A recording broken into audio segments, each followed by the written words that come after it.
Des animations, on a un village de la flamme avec une trentaine de stands à l'autre bout où la flamme est passée et les associations se sont mobilisées. Alors une mobilisation, mais aussi un investissement financier, hein. C'est pas gratuit. Je crois que la ville de Fougères a à peu près dépensé 50 000 €, c'est ça le budget? C'était le budget qu'on avait prévu, mais on est vigilant sur nos dépenses et donc voilà, on a été très attentifs pour qu'on puisse rester bien dans notre budget. Alors on sait qu'il y a des collectivités qui ont fait le choix de ne pas accueillir la flamme, hein, notamment les Côtes d'Armor. Ça coûte cher. Est-ce que vous savez déjà qu'il y aura des retombées positives? En termes d'impact médiatique, oui. Nous, on l'a eu sur le Tour de France. Je vais vous prendre un exemple. Le Tour de France. En 2012, les entrées au château, c'est 80 000 entrées. On fait toutes ces opérations. Tour de France, en 2019, on a 120 000 entrées dans le château.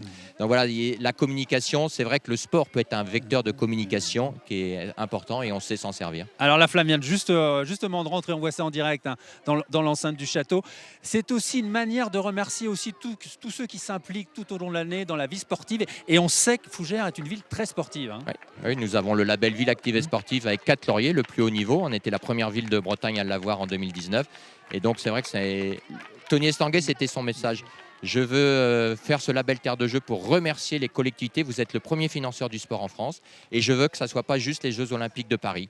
Donc comment vous pouvez vous associer? Depuis 2019, nous on est parti dans ce label et on a fait une quarantaine d'animations. On a mobilisé les associations, les établissements scolaires. J'ai 10 établissements qui ont le label On voit là une Génération haie d'honneur, hein, qui a été, on le voit en voilà. direct, une haie d'honneur qui a été formée justement pour accueillir la flamme qui va arriver.